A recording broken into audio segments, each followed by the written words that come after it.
there, welcome to Amandla Conversation.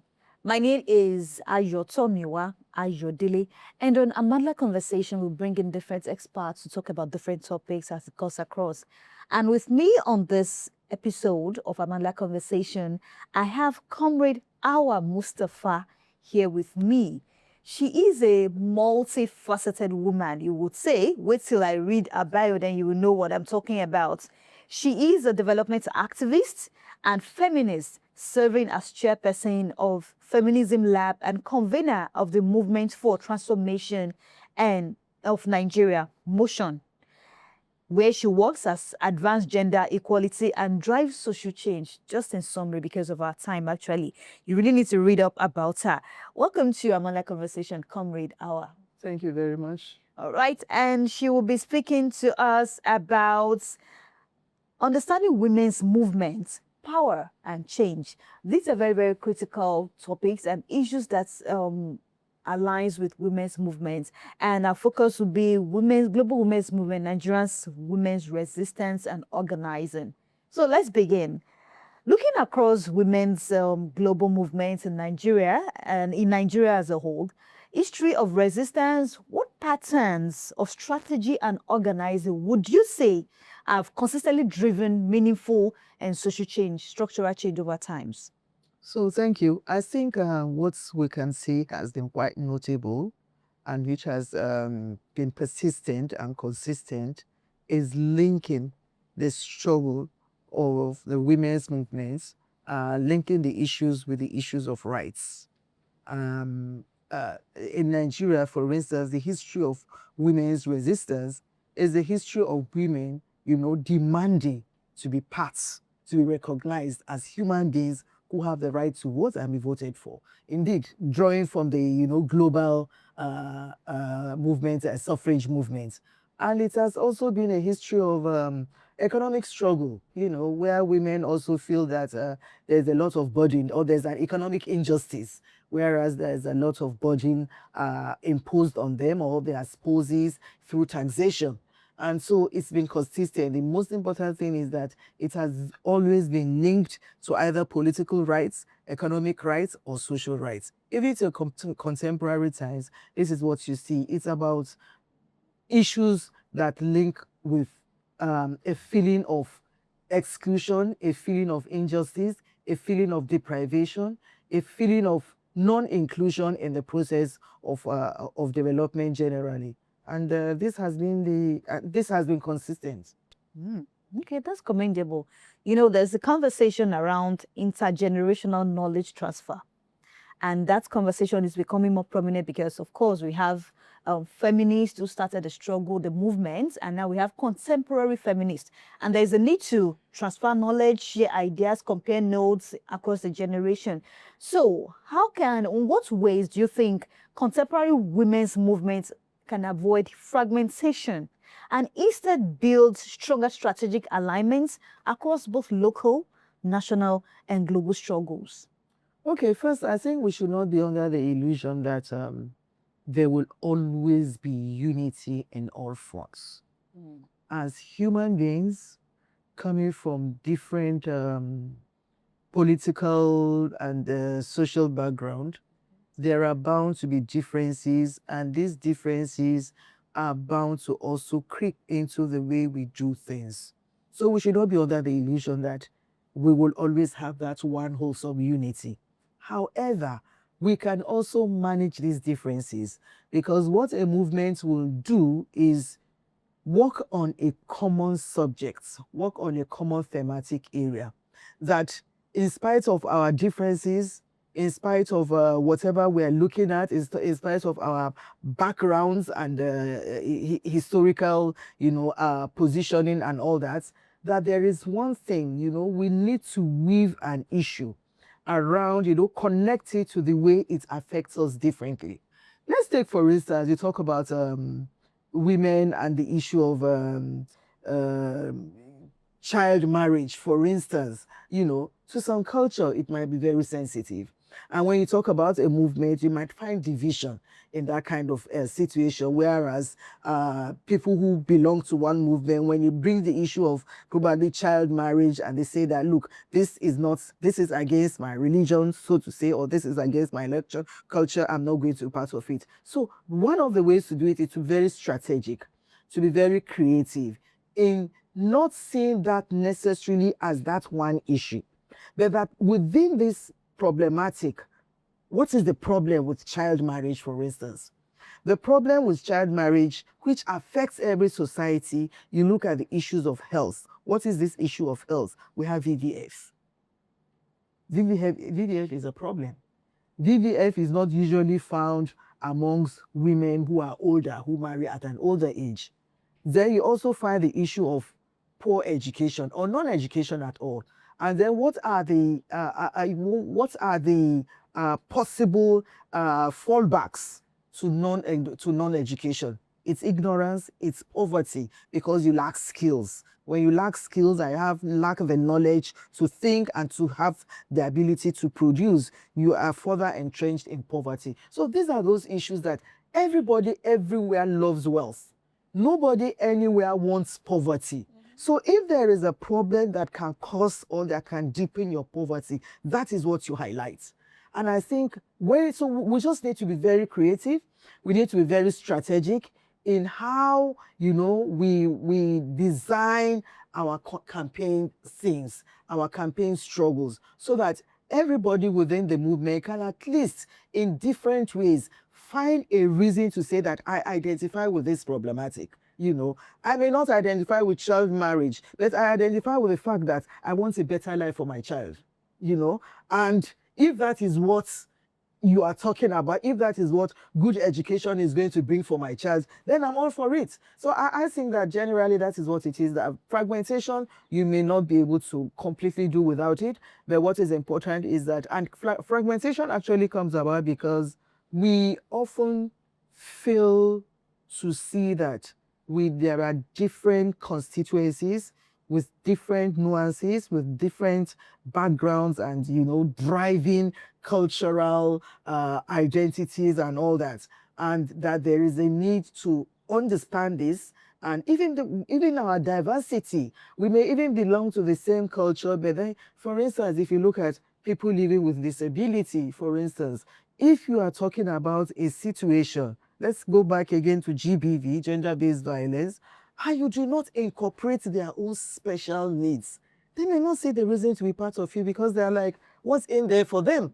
So, and then it will now be too easy for you to say that, oh, these people are fragmented, they are not working with us. It is not that. It is that the strategy that is being employed has excluded them. So I think with that, if we're able to re-strategize or strengthen our strategy with respect to understanding that there are diversities amongst us and how to incorporate these diversities, how to ensure that everybody feels included, and everybody feels a sense of ownership on the issues that are being canvassed. All right, let's come to what you do now at Feminism Lab. Feminism Lab propose community dialogues involving faith leaders, traditional authorities, and policy influencers. That is, like you said, giving everybody that sense of ownership and involvement, inclusion. How can women's movements engage deeply conservative institutions without diluting feminist principles or compromising the urgency for a reform? So you see, feminism again can be very broad in terms of its definition. There is a common principle that defines feminism, which is simply about justice, which is simply about the right, for a woman as much as a man to access opportunities, whether there be opportunities in the area of education, opportunities in the area of job, opportunities even in the area of living a life of dignity. Basically that is what it's, you can say that you cannot take that away from feminism. Now, if we take that very most basic definition of feminism, it's there across every religion. Every community, every traditional community, in some way or the other, believe in dignity of the girl child, in the dignity of a woman, in the need for a woman to at least be respected in different ways. So therefore, when we want to engage, if feminism now will therefore believe that if you want to change a situation through a movement campaign, you need to involve critical stakeholders who interpret the situation in different ways.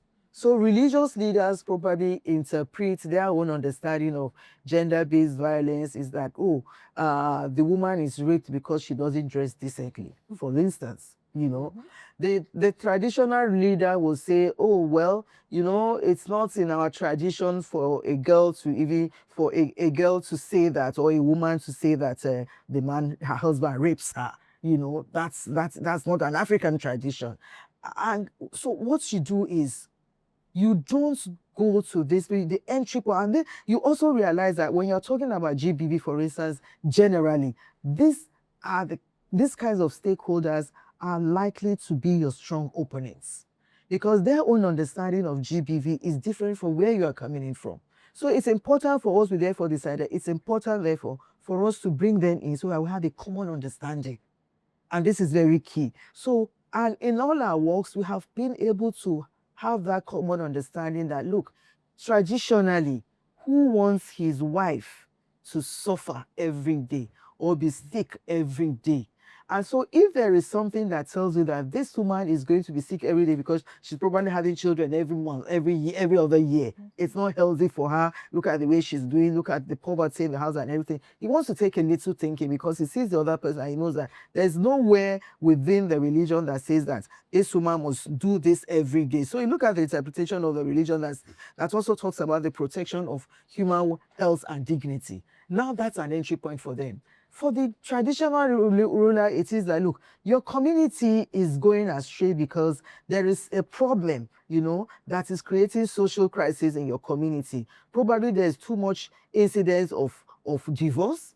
Probably there's too much incidence of even young boys, that are also, going into drugs because of frustration, because there's poverty in their homes. Their parents have had probably 9 or 10 of them with barely enough for them to feed with. So frustration, depression pushes them into a kind of different world. You compare them with another case study of a family who barely has 4. Some people tell that it doesn't matter, it's God that gave us the children. So what is God that gave us the children, and so it's God that's going to feed them? But the God that gave you the children is not feeding you with 10 because you're a farmer, you're barely even earning enough to take care of yourself, not about to talk about your own children. You see, so this kind of entry points are, you use their own belief. You come in from their own point of thinking. What makes them feel comfortable is the religion, is the tradition. But this religion is also not sacrosanct. This tradition, this religion also is open to different kinds of interpretations. So you come within the area of, look, this can be done differently, or look at the other side of doing this, which does not destroy your tradition per se, and gradually, if that point is that I want my child to also be educated, I want my child to also look good. I don't want my daughter to go to her husband's house and be beaten by her husband. I want my daughter to also feed me, to have the capacity to take good care of me in my old age. She won't be able to do that except she's educated, or at least she has some skill whereby she can earn some little income, because the husband she probably is going to marry also has his own family to take care of. So he begins to see certain sense in that. And gradually, you see, and then for the traditional rulers, they see the problematic of their society. Every day there are reports, people are lined up in the palaces, coming to complain of one thing or the other. And gradually, before you know it, you are merging together, you are having a common understanding. Oh, if this is what you mean, if this is going to reduce this problem in the society in this direction, then we want it. So you see, you're not coming from the direction of, you have debunked this theory of, you have not even told them, you argued with them that, oh, GBV, rape is not about women that are not dressing well. No, rape is not about, we are saying that. No. You are not coming from that angle. Allow them with that belief. If at the end of the day, the common agreement is that girls should go to school and boys should behave well, and behaving well means you should protect the girls around you, you are winning something. All right, now let's look at the northeastern part of Nigeria. Over the years, there have been so many reports of conflicts, so many reports of insurgency, and a lot has actually happened there. Displacement and trauma, a lot goes on there. How should GBV prevention strategies and in conflict-affected regions like the Northeast and most places in Nigeria differ from conventional advocacy approaches? Use a more stable environment like the Southwest, we feel, oh, everything is good, they are speaking our English, we are all geared up, powdered, and all of that. So, how should advocacy strategies in these places differ from stable environments, in your experience? So thank you very much. You see, the Northeast has been devastated with insecurity coming from and terrorism. And what we currently have now is a lot of mistrust. Even families have become very fragmented because of mistrust. Neighbors are no longer feeling comfortable. Um, and there are many women that have either lost their breadwinners and they themselves are not capable of even producing, fending for. So there's a lot of poverty, there's a lot of misplacement of, there's a lot of mistrust. And that has also even further created another kind of crisis, which is that both the communities are now seeing themselves gradually shifting towards a different kind of social crisis, which is around issues of misuse of drugs. This is happening this is even it's going very fast in the Northeast. So when you talk about GBV, now GBV, the way it happens in other places, in the Northeast is even taking a different dimension. You are looking at, you are not just looking at the issues of rape and maybe intimate family molestation, which is usually the common thing you see with GBV. You are now seeing a situation of gang raping, by bandits and the terrorists. You are seeing a situation of even molestation in IDP camps, places that are supposed to be safe havens for you have also now become places of trauma for you. And then, and so the entry point with respect to addressing GBV in the Northeast now takes the dimension of how do you address the general problem of insecurity? Because this insecurity is not just about the killings of people, it's not just about the kidnappings, it's not just about the rapists, but it is the after effects of this in the communities, that there's no trust even within neighbors, there's no trust within families, there's a lot of fragmentation, social fragmentation. So you connect insecurity with how families have become fragmented. And that is a serious issue for the Northeast, because instead to before now, the Northeast is known to be a home of peace, tranquility, and a home of though very deep cultural people, traditional people, but yet very accommodating.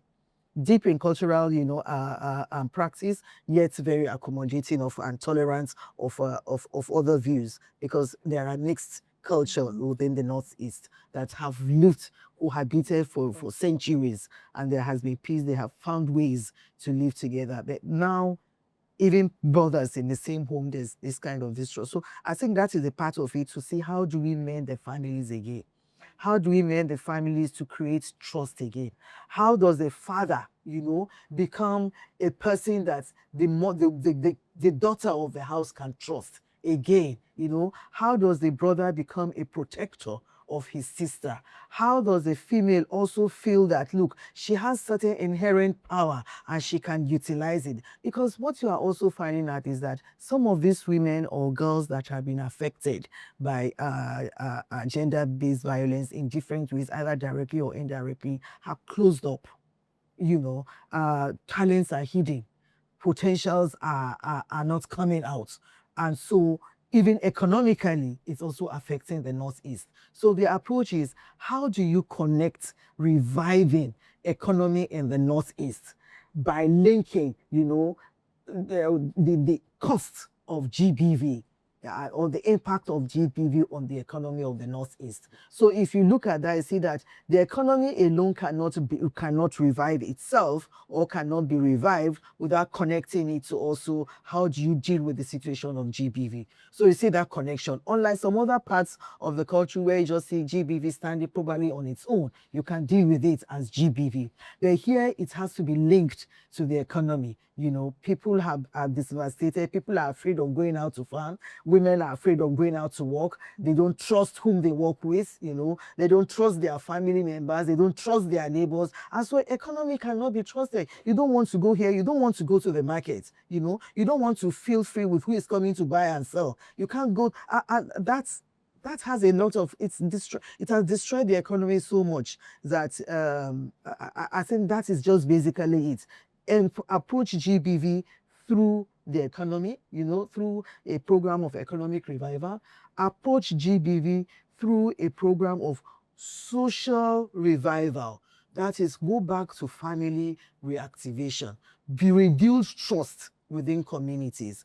And that way, I think it's what the Feminism Lab has seen as a very good approach, you know, to work on GBV in the Northeast, so that we are building different sectors, different constituencies to come together.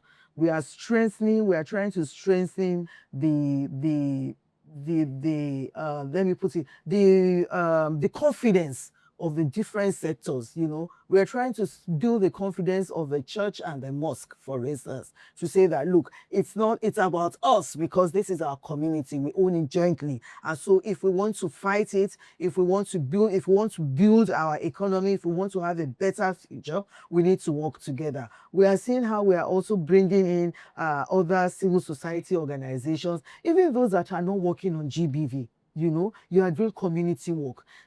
GBV is a community problem. If you may not be working directly on GBV, but once you are doing community work is being affected, or the success of a community, the peace in a community is being affected when there is prevalence of GBV. We bring you all together to see GBV not just as a program by itself, but as a program that is part of a broader program of reorganizing the community generally. So for us, that is the way we see how we engage GBV in the Northeast. Right. So as we're wrapping up this segment of Amandla Conversation now, beyond policy, Nigeria, I always say jokingly, like, we are very good with policies, bills, laws, and all of that. But beyond policy reforms, what does empowerment truly look like for survivors and vulnerable women? You know, we're talking about conflict areas and all of that. For vulnerable women within communities shaped by fear, stigma, and silence. Voice. Okay. Voice is very big. When you are able to break the silence and you are able to give them voice to speak out, to not see themselves as victims, rather see themselves, to not really see themselves as an object of pity, you know, rather see themselves as victims of a system that has gone wrong. So we work in a way that you need to make survivors stop hiding themselves, stop living in self-pity, and the community also remove issues of stigmatization.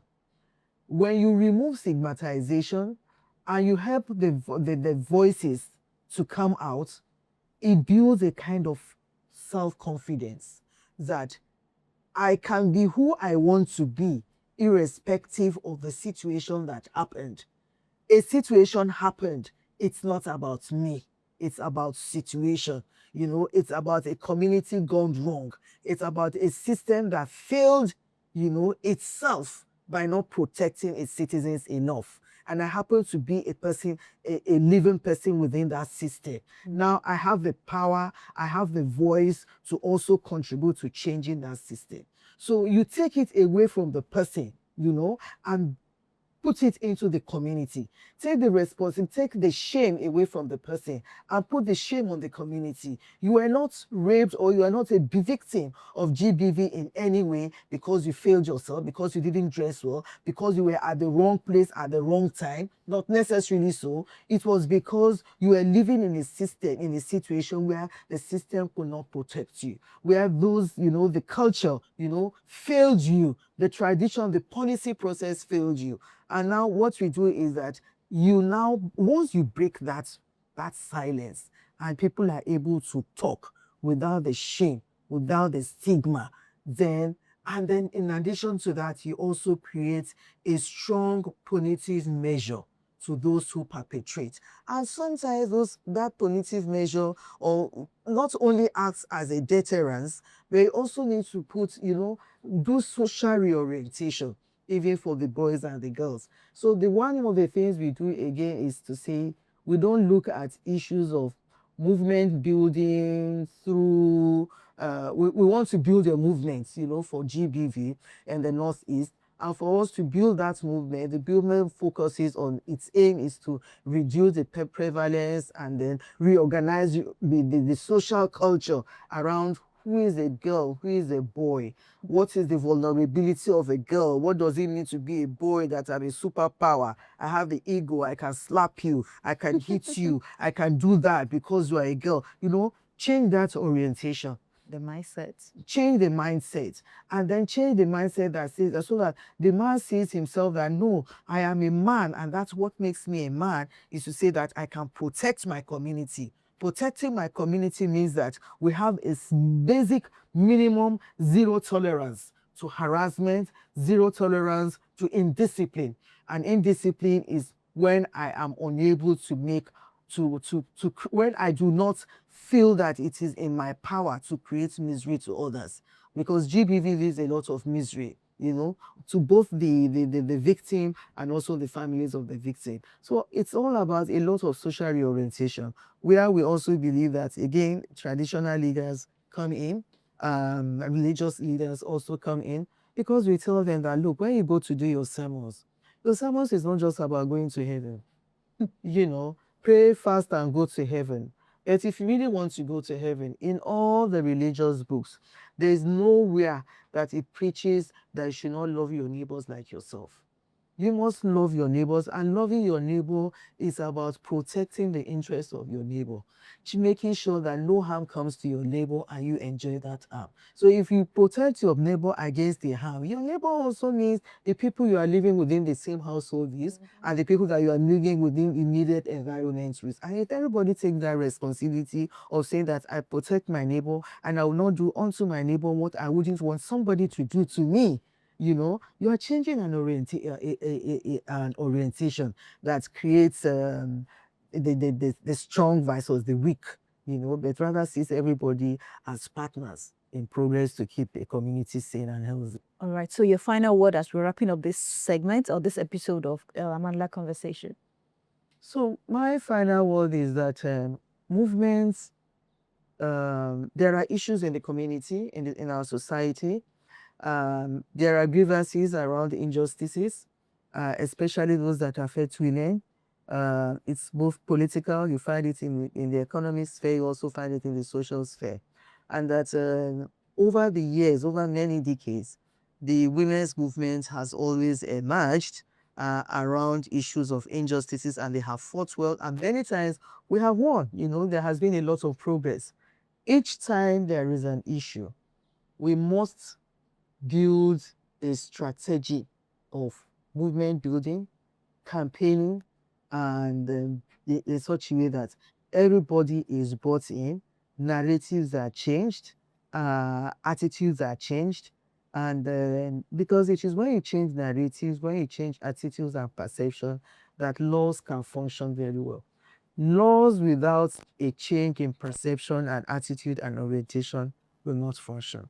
Laws are there, yes, it's attitude, perception, through social reorientation must change in such a way to make laws to work. All right. Well, you've heard it all from Comrade Hauwa Mustapha. We're talking about, in fact, that submission perception, mindset must change in order to make laws to work, which is very, very critical. And she's been speaking to us about understanding women's movements, power, and change, and taking it to relatable sayings, that is the Northeast and the scenario in Nigeria. And this is it on Amandla Conversation, this episode. Thank you so much for being part of it, and see you some other time. My name is Ayotomiwa Ayodele. Bye for now.